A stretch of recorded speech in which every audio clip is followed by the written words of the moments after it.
कोने में जाके देख, किसी कोने में बैठ करके बेटी आंसू बहा रही होगी। उस बेटी से पूछ उसके दिल पे क्या गुजरी है जिसने बाप खो दिया है। उस बेटे से पूछ उसके दिल पे क्या गुजर रही है जिसकी हजरत बाप के जनाजे के साथ उठ जाएगी। और हमें हुआ क्या है, हम तो चाहते हैं अगर होटलों में भी तो जाकर के यूं मेज को देखते हैं, उसके बाद बच्चे को आवाज देते हैं, कहते बेटे जरा इधर आ। बच्चे को बुलाने के बाद कहते तुझे दिखाई नहीं दिया, ये टेबल साफ नहीं किया, ये मेज साफ नहीं किया। वहां जाके खसा भी दिखाता है, चाहे इसके घर के अंदर चूहे अजान दे रहे हो, वहां जाके सेठ की पूंछ बनता है, कहता ये गंदा है, ये साफ ना किया। और तूने इतना कह लिया, अपनी खसा भी दिखा दी, लेकिन तुझे पता है तूने जिस बच्चे को आवाज दी है, कभी पूछना बेटे ये उम्र तो तेरी पढ़ाई की उम्र थी, ये उम्र तेरी तालीम की उम्र थी, इस उम्र में तेरे पास किताबें होनी चाहिए थी, इस उम्र में तेरे हाथ में कलम होना चाहिए था। आखिर मेरे बेटे बता तो सही, इस उम्र में तूने आके होटल में काम क्यों किया है? और ये कह के देखना उसकी आंखों में झांक के वो बच्चा कहेगा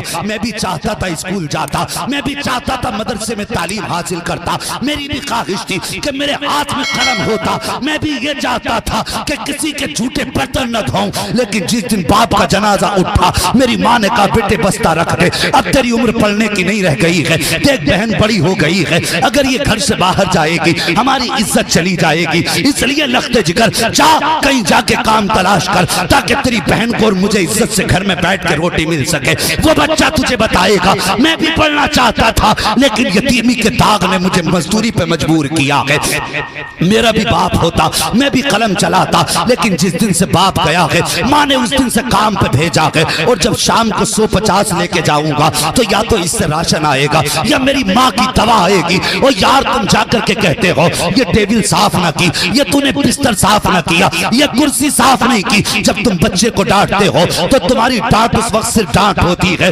लेकिन उसके बाद तुम्हें पता है जो होटल का मालिक होता है वो यतीमों के साथ कौन सा सलूक करता है, उन्हें जूतों से मारा जाता है, उन्हें गालियां दी जाती हैं। और तू नाक तक खाने गया था, कम से कम ये जुल्म तो ना करता कि किसी यतीम को तेरी वजह से जूते पड़ रहे हैं, तू ये सितम तो ना करता तेरी वजह से यतीम को गालियां मिल रही हैं। और यार कभी होटल जाया करो, अगर छोटे बच्चे काम करते मिला करें, करीब बुला लिया करो, हाथ पकड़ के पूछ लिया कर बता बेटे तूने भी खाया है कि नहीं खाया है, अगर नहीं खाया है अपने साथ प्लेट में शामिल कर ले, या अलग से उसके लिए खाने का इंतजाम कर, अपने साथ बैठा के अपने सामने खिला, और उसके बाद चलते वक्त अपनी जेब से 150 निकाल, और तू तो 500 का खा के चला गया, क्या फर्क पड़ा तेरी जेब पर? अगर तू 100 रुपए निकाल के यतीम की जेब में डाल दे, सर पे प्यार से हाथ रख दे और दुआएं दे के चला जा, खुदा की कसम जब शाम को बच्चा वापस जाएगा माँ के हाथ में जाकर हर दिन से ज्यादा पैसा देगा, माँ पूछेगी बेटे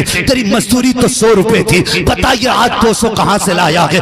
यतीम बच्चा रोएगा, कहेगा माँ बाप तो न था, लेकिन एक बाप का जैसा प्यार लेकर के आया था, जब उसने सर पे हाथ रखा था तो ऐसा लग रहा था जैसे बाप ने शफकत से हाथ रख दिया है। अल्लाह अकबर, कहेगा माँ वो प्यार भी दे के गया है, पैसा भी दे के गया है, और तुझे पता भी नहीं है, तू सोच भी नहीं सकता जब बेवा ये जुमला सुनेगी खुशी में हाथ उठ जाएंगे और कहेगी या अल्लाह जिसने मेरे बेटे को खुशियां लौटा दी हैं उसकी नस्लों को आबाद कर दे, खुदा की कसम अभी हाथ नीचे नहीं आएंगे, खुदा की रहमतें तेरे घर में पहले उतार दी जाएंगी।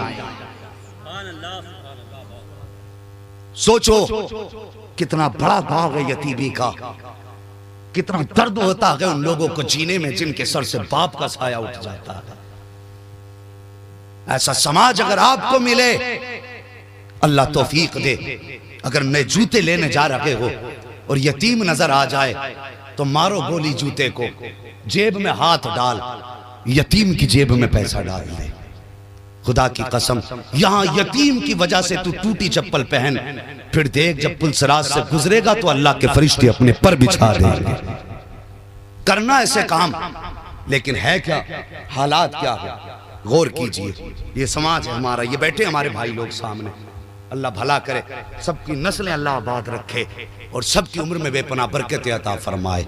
जरा मोहब्बत से कह दो या रसूल अल्लाह।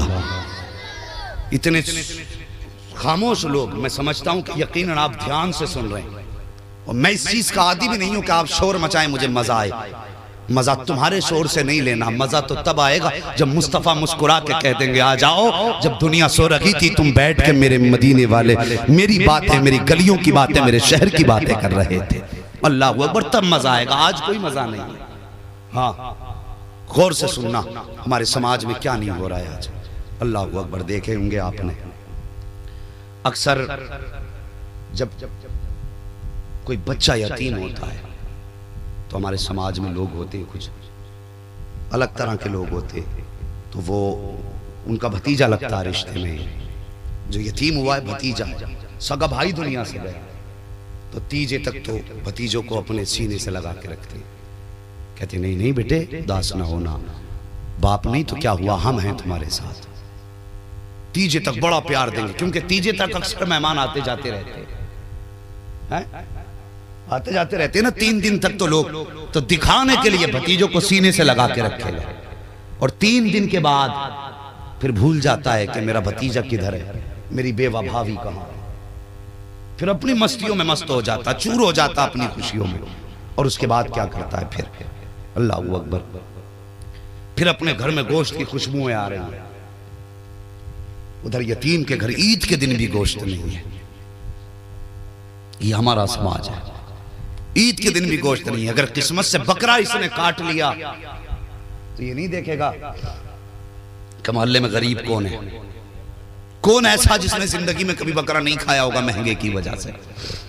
ये नहीं, ये देखेगा वो कौन लोग हैं जो हर 8वें दिन बकरा खाते हैं, उसके यहां भेजता बोटी छांट के, जो हर 8वें दिन बकरा खा रहा है। और यार जो खा रहा है उसको तो अल्लाह दे ही रहा, कम से कम आज उसके दस्तरखान पे बकरा भेज दे जिसने कभी खाया ही ना हो। फिर देख अल्लाह की रहमतें कैसे उतरती हैं। तो हम दुनिया को खिला देते, उस दिन भतीजे भूल जाते हैं। होगा कोई रिश्तेदार, वो कितनी बार ऐसा भी होता भाई, कितनी बार ऐसा होता है। अगर अपना बच्चा कोई अच्छी चीज खा रहा है या गोश्त खा रहा है या अच्छा खाना खा रहा है, और भतीजा अगर यतीम सामने से आ गया, इशारा करके कहता अंदर चला जाओ, वो देख तेरा भतीजा भाई आ रहा है, उसकी नजर लग जाएगी। ये कह के अपने बच्चों को अंदर डाला जाता, चाहिए इसके सामने मत खा, हटना यहां से, वो देख लेगा। ओ भाई, कयामत की निशानियां पूछने वालों, अगर यतीम भतीजों की नियत पड़ने लग जाए खाने पे, तो समझ लेना कयामत सर पे आ चुकी है। आज कहां गया वो प्यार जो रिश्तेदारों को दिखा के बड़े बड़े दावे किए थे? कहां है वो मोहब्बत जो रिश्तेदारों को दिखा करके बड़े बड़े लंबे लंबे नगमे आलाप रहा था कि नहीं खुद फाके रह लूंगा, अपने भाई के बच्चों को नहीं फाके से सोने दूंगा।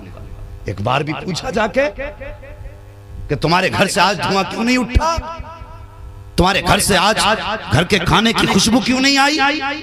पूछा कभी? ओ यार, हम उस समाज में रह रहे हैं आज जिसके अमीर चचाओं ने गरीब भतीजियों का जीना हराम कर दिया।